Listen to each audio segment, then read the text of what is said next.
Hello, everyone, and thank you all for coming both in person and virtually. I'm going to try to do this without my glasses, but we'll see how this goes. One of my favorite hobbies is cosplaying as a person who can see well. So as long as no one asks me how many fingers they're holding up, I think we'll be okay.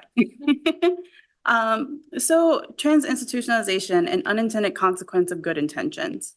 I chose this title because there were many instances where people thought they were doing the right thing at the time, but they were unable to account for the future consequences. As the saying goes, those who do not learn from history are doomed to repeat it.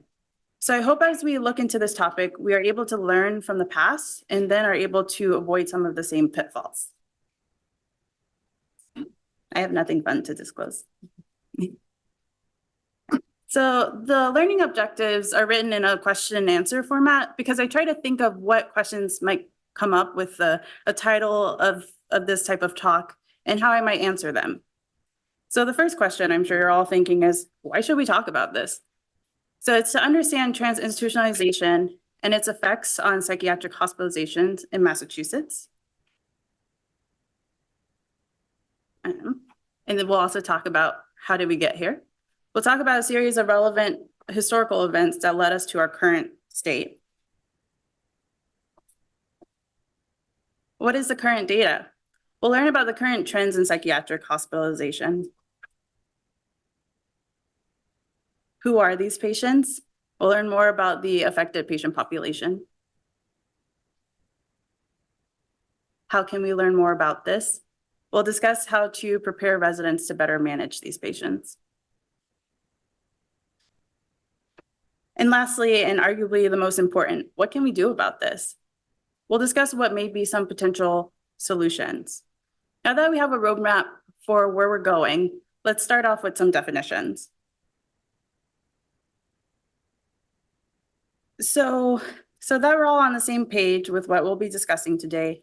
Broadly, these terms describe where people with mental illness receive treatment.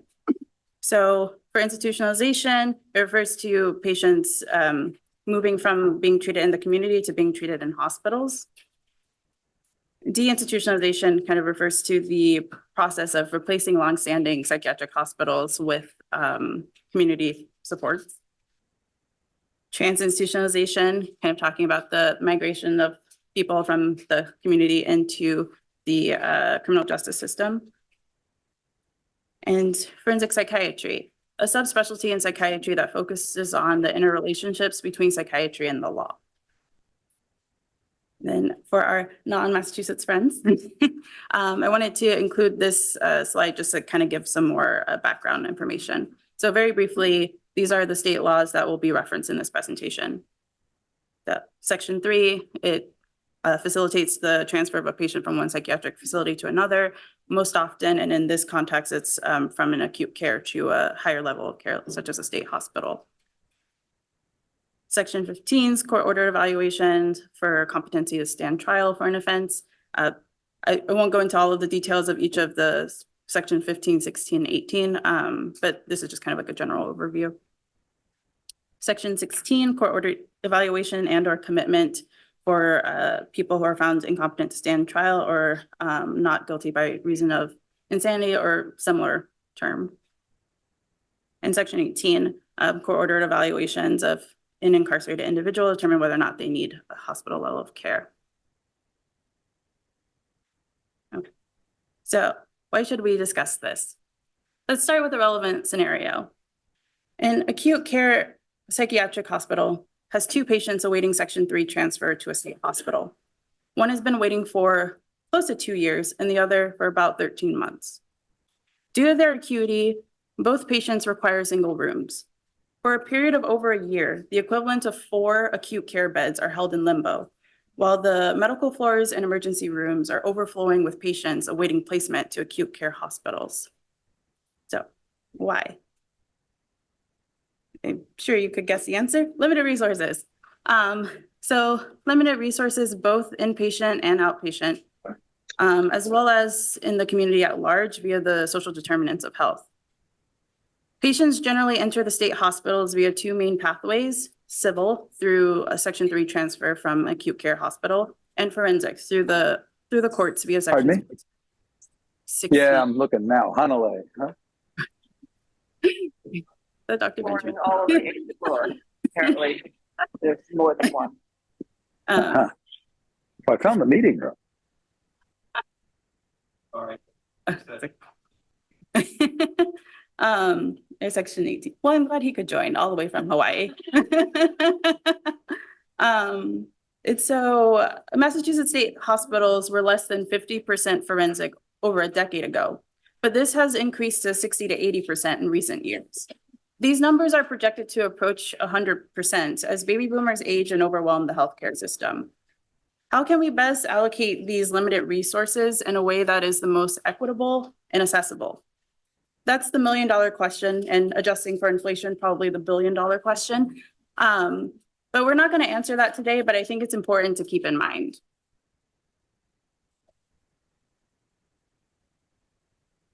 So you may recognize the clock tower from Worcester Recovery Center. I didn't realize I could kind of point here. Where's the laser button? Sorry.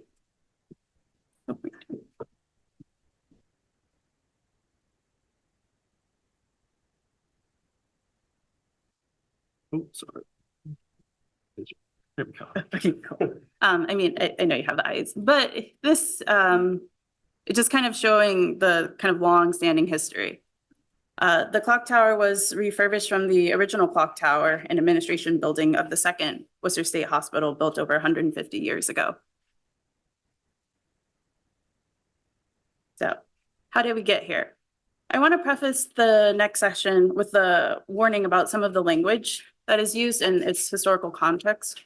Terms such as lunatic and insane were considered appropriate at the time, even though we no longer use that language today. So in the early 18th century, the insane were typically viewed as wild animals who had lost their reason.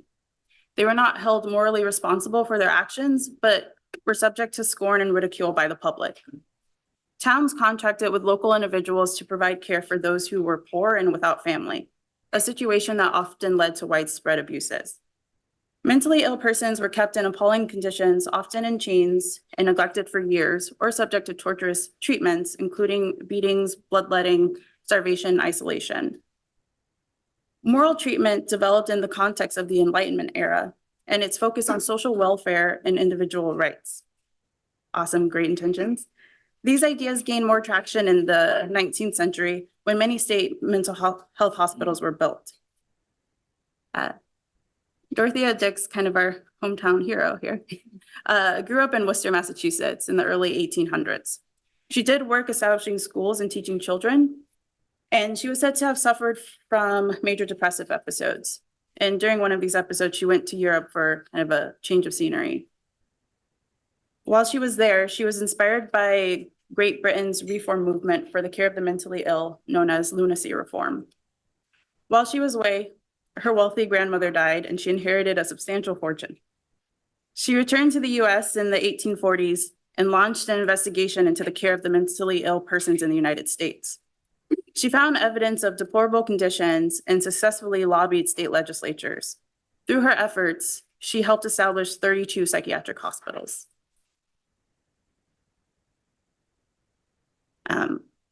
This part is the fun part because I learned a lot here. So in 1829, so a little bit ahead of the game, the Massachusetts legislature ordered the formation of a committee to investigate the condition of its insane citizens across the state.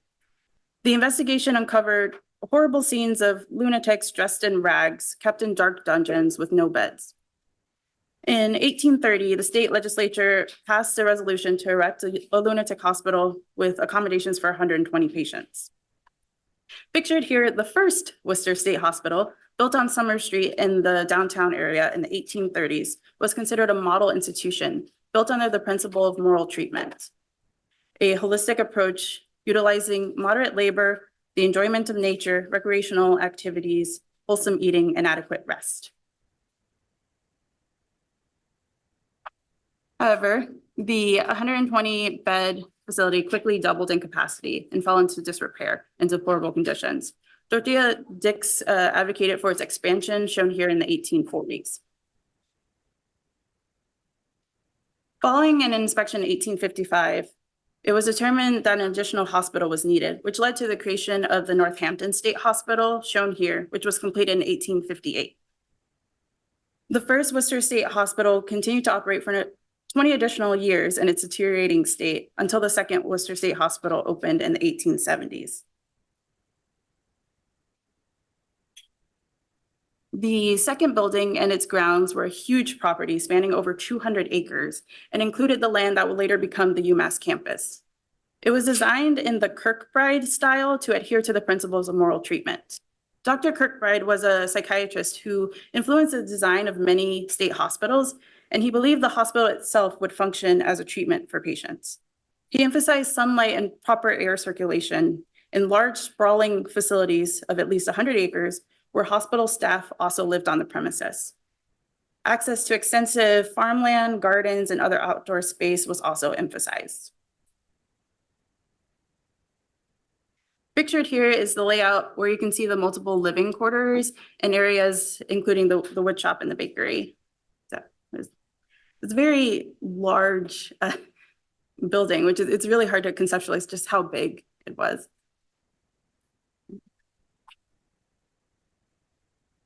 Circled here is a photo of Dr. Adolf Meyer, former APA president who developed a precursor to the biopsychosocial model. In the 1890s, he was head of psychiatry at Worcester State Hospital and was the first psychiatry residency program director, which originally developed at Worcester State before moving over to UMass. The chief residency in public sector psychiatry is named after him. In 1955, the hospital's population had ballooned to 3,000 patients, and it operated until its close in 1992 after a series of fires the previous year. The Kirkbride style of building was very well intentioned, but such large buildings were expensive and difficult to maintain, so it was eventually torn down. There was one building remaining until the Worcester Recovery Center and Hospital, with a stated capacity of 320 beds, opened in 2012 and replaced it. And many of these photos are obtained from the Worcester Historical Museum. Prior to the mid-20th century, there were no antipsychotic, antidepressant, or mood stabilizing medications. The hospitals encouraged activities such as dancing, sewing, broom and brush making, weaving, carpentry, and farming, as these activities were believed to be therapeutic. Pictured here are Worcester State patients engaging in these activities and an example of one of the seating areas in the hospital. So they really tried to kind of make it as homely as possible, or homey. Here. And then so you may recognize this gorgeous building. It is where the Department of Mental Health Central Area Office is located. It initially served as a farmhouse in the late 1800s, where farmers and patients lived in the building and tended the land and the animals. There are several DMH offices throughout the state that are in buildings that were originally part of old state hospitals. And I like this picture for scale of, this is just the farmhouse, like how big the entire facility was. Another building you may recognize is the Hooper turret. It still remains on the Worcester Recovery Center grounds today. The Hooper engaged turrets were circular wards added to the Worcester State Hospital to house suicidal patients so that staff could monitor them. Initially made to house 24 patients, with a day space and a separate sleeping area, they were forced to accommodate 48 patients due to the need for more hospital beds. There were not enough bathroom or shower facilities for the numbers of patients held there. The hospital was a convenient place for inconvenient people. This quote is attributed to a former patient at the Northampton State Hospital. I saw it written on a plaque pictured here as part of the Northampton State Hospital Memorial Park, and it really struck me. These were the unintended consequences. Over time, hospitals had become overrun with immigrants, minorities, deviant women, political dissidents, and people with physical disabilities, particularly deafness. Hospitals were overcrowded, understaffed, and underfunded. They were old and deteriorating rapidly.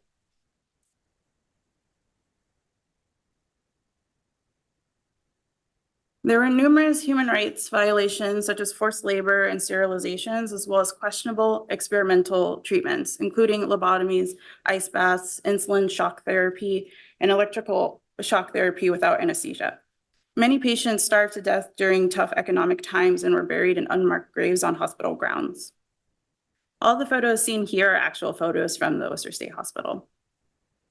Though one unexpected kind of bright spot to me was, despite the time period, there was actually a lot of integration. So you can see that there are, the staff are different races. And when I looked at other pictures of the patients dancing together, like it was all very integrated despite the time period.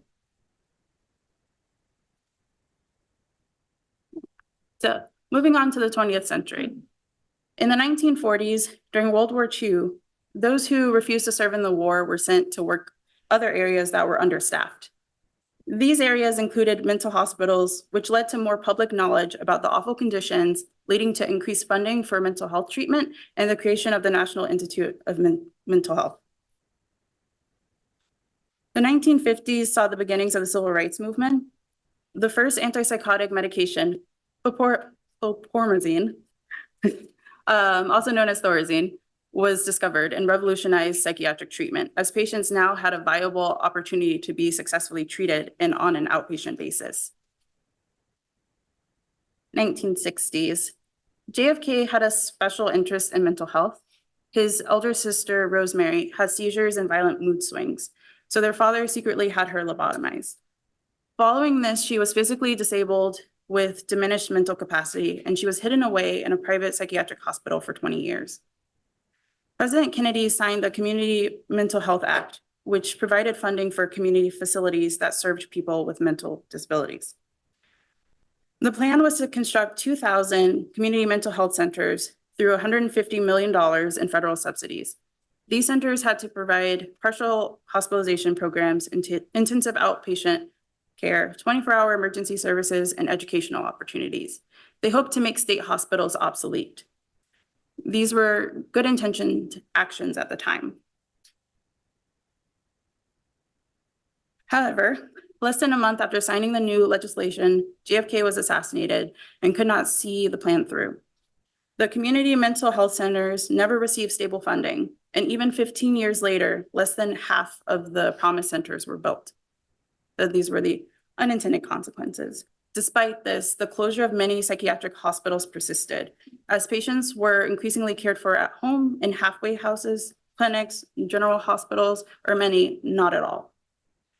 The 1970s saw even more public support for deinstitutionalization, with popular movies such as One Flew Over the Cuckoo's Nest, and the United States Supreme Court limited psychiatrists' ability to hospitalize patients and raised the burden of proof for involuntary psychiatric treatment. The 1980s saw an increase in homelessness, which was thought to be related to deinstitutionalization. Studies from the late 1980s indicated that 1/3 to 1/2 of unhoused people had severe psychiatric disorders, often co-occurring with substance use. In the 1990s, the National Alliance on Mental Health, NAMI, lobbied for the passage of the Mental Health Parity Act of 1996, achieving the mental health movement's goal of equal insurance coverage for mental and physical health. But through managed care, insurance companies would now dictate how long patients could stay in hospitals.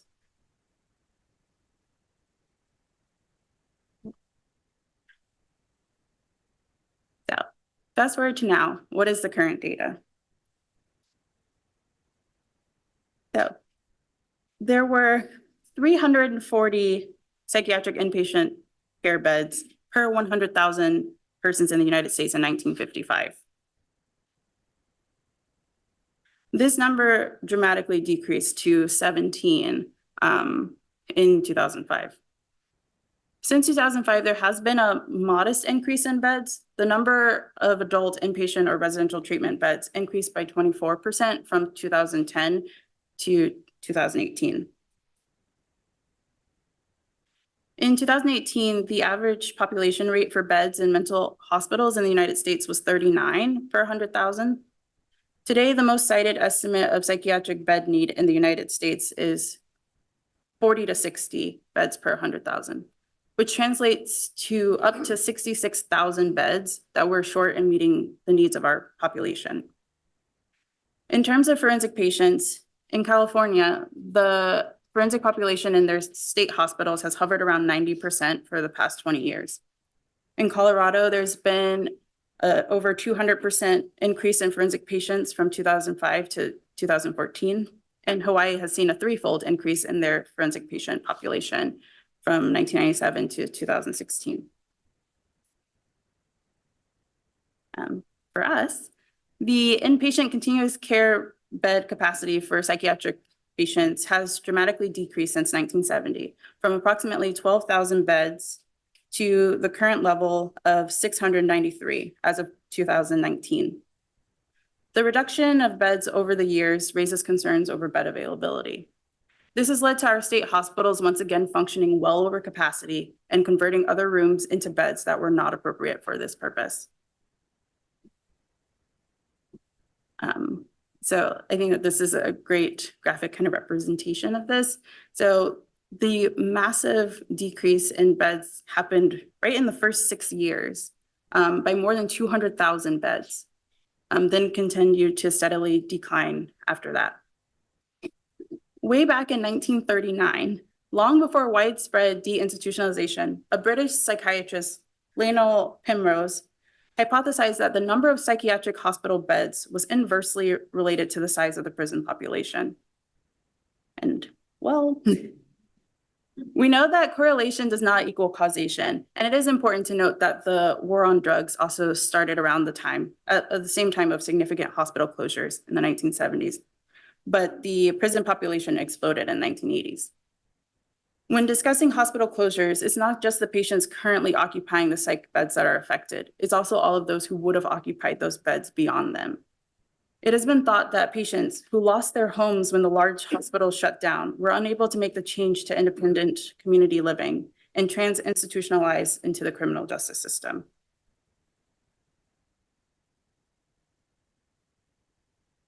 Jails and prisons are the largest providers of mental health services in the country. And you can see some of the statistics listed here. In this presentation, we will not get into the ethical quandary that is the concept of a for-profit prison system and the 13th Amendment to the United States Constitution outlawing slavery, except in the case of incarcerated individuals. But I do find it to be ironic that one of the main goals of institutionalization initially was to move those with mental illness out of jails and prisons, yet here we are today. So, who are these patients? Surprise, they're the same patients we treat every day. A study in Colorado in 2019, which compared demographic data, risk factors, and negative life experiences between civil and forensic populations, found that they had much more in common than not. They did find that forensic patients are more often Black and/or male, but that also aligns with these populations being overrepresented in prison and jails anyway, as they tend to have more interactions with police and bias towards being perceived as dangerous. The majority of forensic patients have common psychiatric disorders, are accused of committing minor nonviolent offenses, and often don't need state hospital level of care. 2016 data from Hawaii showed that 80% of their forensic patients were charged with low-level felonies or misdemeanors, and of those 80%, fewer than half were for offenses against another, meaning that fewer than half of the forensic patients, there was no victim of the crime. Unfortunately, there's a lot of stigma towards forensic patients, both inside and outside of the field of psychiatry, likely due to biases about perceived difficulty or dangerousness. A 2017 UK study showed that the civil patients had more frequent incidents of aggression, problematic sexual behavior, and fire setting, whereas forensic patients had more frequent episodes of self-harm. So I created this diagram to kind of serve as a recap and a visual representation of what we've discussed so far. So at the bottom, we see the interplay between mental illness, social determinants of health, and inability to access outpatient psychiatric services. Then patients were institutionalized. As conditions worsened and psychiatric medications were discovered, deinstitutionalization started. Some patients went back into the hospitals again, and others were trans-institutionalized into the prison system. So on the left side, we see that a patient reaches a level of perceived dangerousness. They get sent to an acute psych hospital, transferred to a state hospital. Hospital beds close, or the patient just happens to get discharged prematurely. They get sent back into the community, then they get put back into the cycle at the bottom. And some patients go back into the cycle on the left, but others go to the right. Trans-institutionalization. So a patient commits a minor crime, is arrested and sent to a correctional facility. A judge or legal counsel feels that mental illness is a major factor. The court orders the patient to go to the state hospital, either before, during, or after a trial due to competency concerns, or they're found not guilty by reason of insanity or similar. Many of the crimes that are committed are because of social determinants of health. There are things like loitering, often while trying to get money, food, trespassing while trying to get warm or find a place to sleep, and disorderly conduct from being ill and plagued by voices or having a manic episode. The fact that a very high percentage of admissions to psychiatric hospitals are dangerousness-based exacerbates the problem. We have to keep people in the community until they are dangerous to self or others. And then, of course, by that point, if they're dangerous, they might commit a crime and then are trans-institutionalized instead of being primarily psychiatrically hospitalized. How can we learn more about this? Do you need a forensic fellowship to treat forensic patients? No.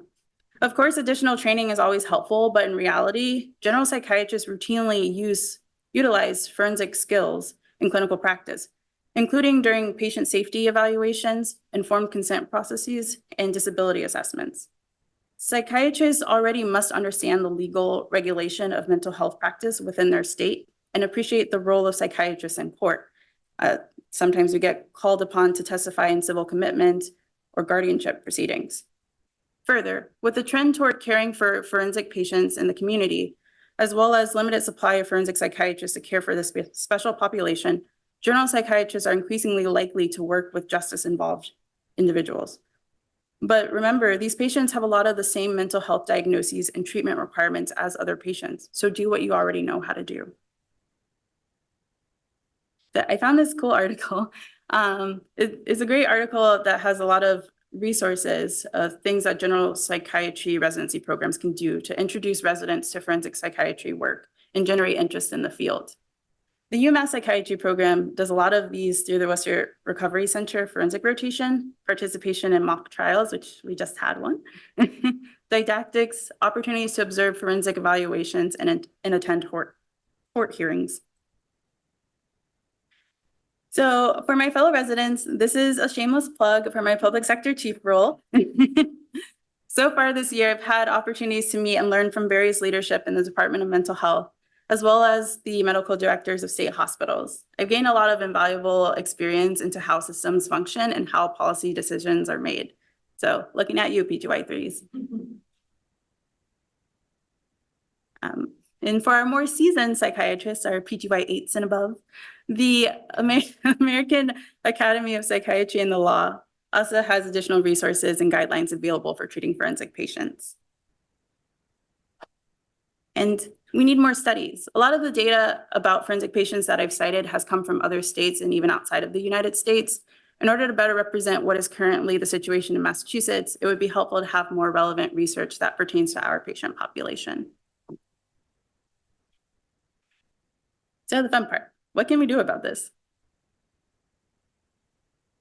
The Bipartisan Safer Communities Act of June 2022, also known as the Gun Act, as it included many other items related to firearm sales, was passed in response to mass shootings. It established funding for community mental health services, community behavioral health centers, also known as CBHCs, established the 988 Suicide and Crisis Lifeline, established funding for integrated care between primary care and psychiatry. And there are many additional funding areas included that I could include here because the act is like 200 pages.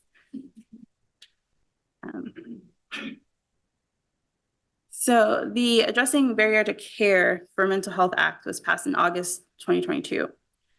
It included requirements of tracking adult ED boarding data, insurance reimbursement for patients awaiting inpatient psych beds, one free annual mental health wellness exam, and increased pay parity with primary care for the same work.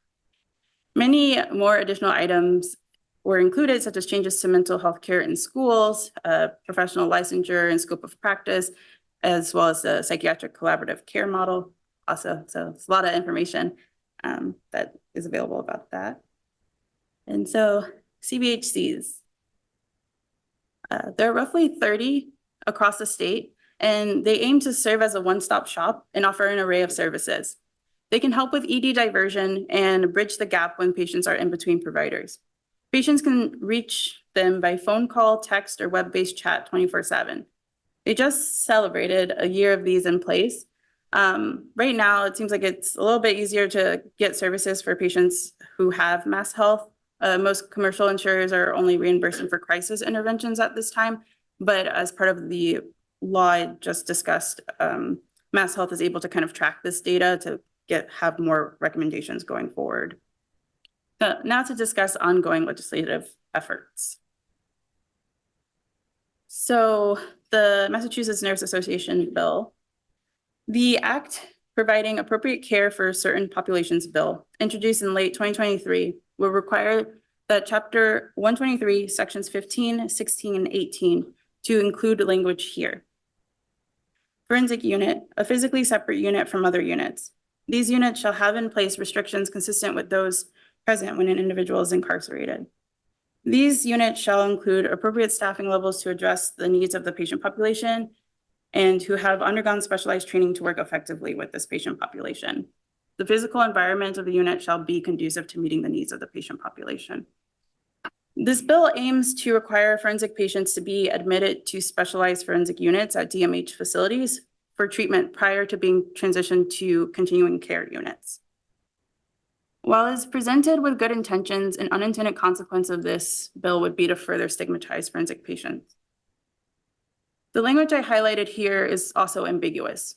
Does this mean use of handcuffs, prison cells? It's unclear. Bridgewater State Hospital still exists for patients requiring a more secure environment. The evidence listed for this bill is that forensic patients should not be mixed with other patient populations, and that this proposed change would address workplace violence. However, as we have discussed earlier, there's no actual data suggesting that forensic patients are any more dangerous than their non-forensic counterparts. I agree that the rise in workplace violence, especially directed towards those of us in healthcare, is alarming, but this measure is unlikely to make any substantial difference. State hospitals are already struggling to accommodate these patients, and implementing additional restrictions seem unrealistic. Lastly, this bill does not address the underlying issue of trans-institutionalization itself. I want to be clear that this is not an attack on the MNA, but there are evidence-based alternative strategies that the state of Massachusetts could employ instead, such as community-based competency restoration. So, community-based competency restoration is a promising practice that allows some defendants who may not require a hospital level of care to receive competency restoration services while living in the community, instead of in an institutional setting like a jail or a hospital. This model has been shown to be less expensive than traditional competency restoration services and has favorable restoration rates. More importantly, it allows some defendants to remain in the community where they can continue to receive support from friends and family and connect with community mental health services to support long-term recovery. By allowing those who do not require a hospital level of care to stay in their community, these programs also help to reserve institutional-based care for people with the most significant needs. These strategies include to enact legislation permitting outpatient competency to stand trial restoration, and currently only 16 states allow this. Create jail-based competency restoration treatment programs. Statutorily reduce the length of time allowed for CST restoration services for minor crimes, or eliminate that altogether for minor crimes. And lastly, implement jail diversion programs. As far as I saw, Massachusetts does not currently use any of the above, which is interesting because of the state's history of being the first to implement moral treatment principles and to advocate for patients' rights. Interestingly, Florida is ahead of the game with the jail diversion program. I'm from Miami with family and law enforcement, and I had no idea about this until doing research for this talk. The so-called Miami model, the Criminal Mental Health Project, located in Miami-Dade County, was established 24 years ago to divert individuals with serious mental illness away from the criminal justice system and into comprehensive community-based treatment and support services. The program operates two primary components: pre-booking jail diversion, consisting of crisis intervention teams, training for law enforcement officers, and post-booking jail diversion, serving individuals booked into the county jail and awaiting adjudication. Between 2006 and 2016, they were able to divert over 4,000 individuals away from the criminal justice system. The same study also found that in a 5-year span, 97 individuals with serious mental illness in Miami-Dade County accounted for nearly 2,200 arrests, 27,000 days in jail, 13,000 days in emergency rooms, crisis centers, and state hospitals, and approximately $16 million in costs to Florida taxpayers. So we could make a change. And so some of the advocacy efforts through the Mass Psych Society. Our prisons and jails have become a de facto treatment centers, but this is hardly the setting for the healing, growth, and connection that is necessary in achieving mental health. A fitting quote for this presentation comes from the MPS's testimony in support of state legislative bills titled "An Act to Create Equitable Approaches to Public Health." Some of the objectives in the act include to develop and study alternative non-police mental health crisis response team models, to reform how law enforcement interacts with patients in mental health crises, train dispatchers, mobile mental health professionals, and peer supports, and have law enforcement backup when needed, fund care centers that triage and facilitate referrals to appropriate services. MPS is also sponsoring bills to end prior authorizations, bills to update Section 12 language, and improve mental health parity. So this is my call to action. I encourage you all to attend. On March 21st, Lisa Simonetti, who lobbies on behalf of MPS, will join the Public Sector Committee to discuss legislation and advocacy. They also had a meeting last night with I was part of and learning kind of more about also more ongoing efforts. So things are still happening and they're always kind of looking for more suggestions. And I think it's important to have as many voices and ideas to help us all kind of think outside of the box. So our take-home points. Why should we discuss this topic? We need better allocation of our limited resources. How did we get here? Psychiatric institutionalization leading to deinstitutionalization. It's a lack of community resources and leading to trans-institutionalization and re-institutionalization. So it's been kind of one big cycle. What is the current data? Our state hospitals are overcrowded and becoming majority forensic. Who are these patients? They're our patients. And how can we learn more about this? Through general psychiatry residency training, education, the American Academy of Psychiatry and the law, and forensic fellowships. What can we do about this?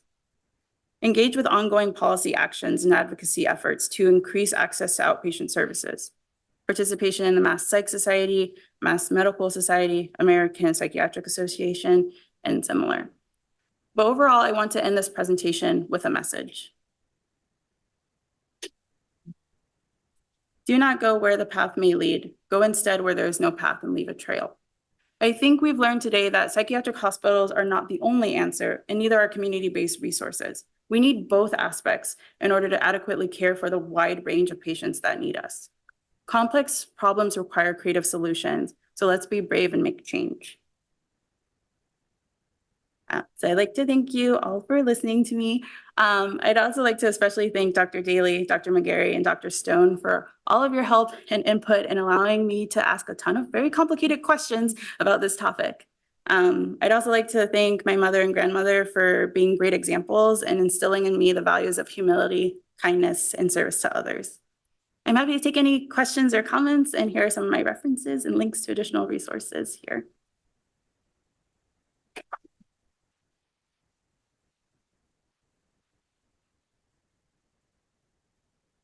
Questions from the audience?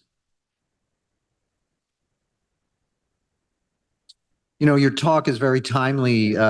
This month is the 70th anniversary of Heinz Lehmann's paper on chlorpromazine for treating psychosis. And that, along with, you know, what was going on in the field, I think it was a little bit of an overpromise of psychopharmacology as to what these medicines were going to do for people. Hi, thanks Takeiya for a great talk.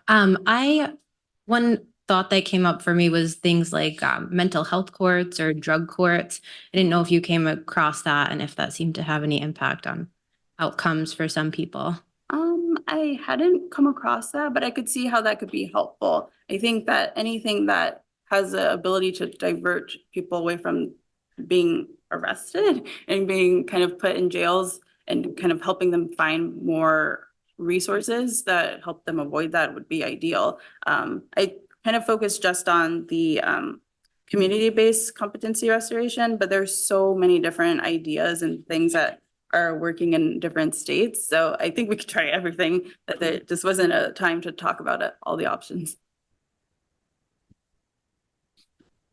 But thank you for your question. Hi, Takeiya. Great talk. I wanted to point out one thing, actually. We do have some pilot jail diversion programs going on right now. So we are, at least in kind of central Massachusetts, we have a few that are doing mobile crisis evaluations with non-police folks and social workers in the community. And those reports are coming into our EMH before they get here, which has been really helpful. And so it's a pilot program right now, but it might be useful for you to kind of see how they can translate that to other parts of the state as well. The question I have is, I'm only speculating, but I'm wondering about the MNA kind of policy, because we've also seen, I think, and there's clearly a bias of people incarcerated or coming in through the forensic system for all kinds of reasons. But we're also seeing a lot of dangerous situations in state hospitals, and some of those are probably people that are inappropriately targeted to mental health treatment centers. And it's tough to find that line in between. And how do we protect some of the patients who, you know, may need that additional support when 90% of our folks are forensic? Now, granted, 50% of those forensic people may be inappropriately labeled, but we're also seeing a blend in the other way and creating some dangerous situations in state hospitals. And I'm wondering if you can speak to that at all. Yeah, I think that it definitely is a complicated situation. And when I'm talking about these patients, I'm talking less so about patients with like antisocial traits or like people who are malingering, who are there for the wrong reasons. I do think that it's hard to say, because there are, when we're thinking about how some people end up in state hospitals, it is kind of this dangerousness. They're unsafe to be in the community. And from kind of brief time at Worcester Recovery Center, listening about the patients, a lot of the ones that were more getting restrained weren't the forensic patients. So I think we have to treat them all the same. Like we have to kind of judge things based on our own clinical judgment. And it's hard to kind of paint any of them with a broad brush, I think. On the Zoom, there's a discussion going on, but I figure I better just check with you to make sure it's about children and adolescents. So is one of the child psychiatrists says there is no forensic adolescent unit. But for forensic adolescents, ages 13 to 18 generally go to the adolescent continuing care units at Worcester Recovery Center. Is that accurate? Okay. Other questions? You know, having lived earlier in my career through the sort of the beginnings of this, and it was well underway, but it continued. I mean, you know, during my career, Metropolitan State Hospital closed, Medfield State Hospital closed. So, I mean, I think you know, everyone knows that the funding for the community mental health centers was not sufficient for what was going on with closing of the state hospitals. And nobody ever, still to this day, has done anything about it. And I do have a question. I mean, because I'm hearing in meetings that, and you might have said yourself, that in short order, Worcester Recovery Center may be close to 100% patients who are considered forensic. Is that right? Yeah, it's an increase. So what is that going to do to all the sort of non-forensic psychiatric patients who suffer from, say, treatment-resistant schizophrenia, who get hospitalized at 8 East or Newton Wellesley or something, and you know, not that long ago, we would send patients like that for longer-term treatment at Worcester Recovery Center. I mean, what is going to happen to those patients? Yeah, so that's what's happening. That's kind of the scenario I started with, and when I first came here, and what I saw on 80s, there were patients that were waiting for a really long time. And so that kind of sparked that idea of like, why is this happening? And so it is an ongoing situation that is happening, and it's unfortunate. But part of what I think could be a change is the state hospitals can't turn away court-ordered people, and the Section 3 transfers are kind of up to clinical discretion. And so they end up falling to the back of the line because the court-appointed people just kind of skip the line, essentially. And so with kind of having these outpatient competency restoration services and things like that, I think that would help offload the burden from the state hospitals and allow for more non-forensic patients to come in, or people who actually need state hospital level of care.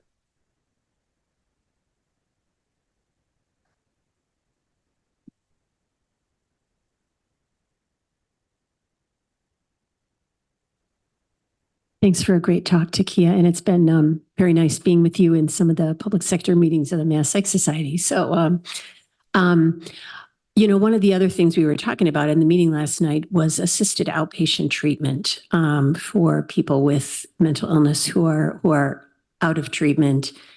We're one of only 2 states that doesn't have assisted outpatient treatment. There are lots of controversies about, you know, human rights and the right to refuse treatment. There's been a lot about it in the press for ages, really.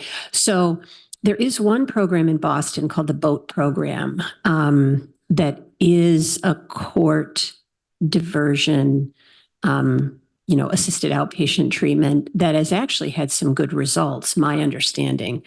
And I don't know if you know, if we did have AOT in Massachusetts, how much of an impact would that have on helping to decrease our current problems?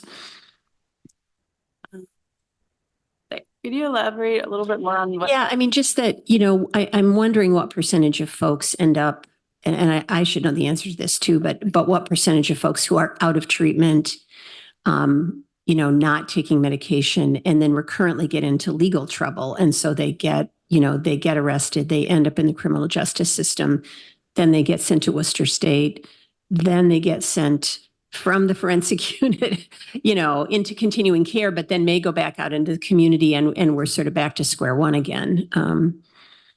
And so, sorry, like the assisted outpatient bill, like what exactly is?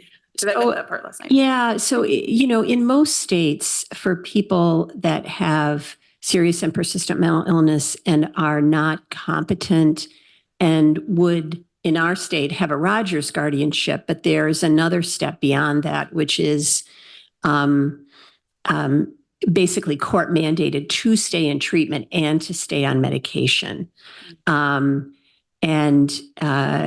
so what the proponents of this are saying is that if we had this law in Massachusetts, we would not have so many forensic admissions. We would not have our state hospitals being as overcrowded as they are, and that people might have better quality of life, you know, in the community. On the other hand, there are many advocacy organizations that say that this is an infringement on personal liberty and people should not be forced to take medication against their will under any circumstances.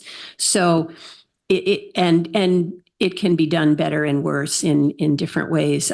Massachusetts has been steadfastly opposed for decades. But there is some, as we talked about in the meeting last night, actually, there seems to be a bit of a change of heart, maybe at the state level about this. So maybe I'm just sort of wondering if that may be something that will help to impact this down the road. Right. Yeah. Thank you for the explanation. So I definitely think that it could be helpful. It does kind of bring up those kind of ethical questions. And I know that like with 8Bs and things like courts do order for people to receive medications against their will, or even with a Rogers guardianship.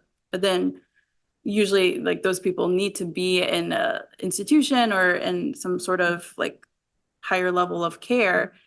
So I don't know, I see the both sides of how if they are able to remain in the community on their own, like how can you force them to take medication? I don't know. Yeah, no, it's very complicated. it's complicated for sure. Thank you so much for your question. Thank you.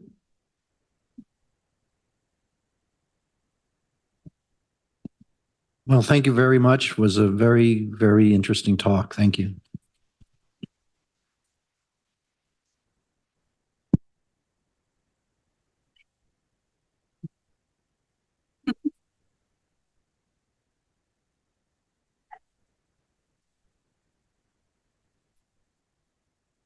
No worries.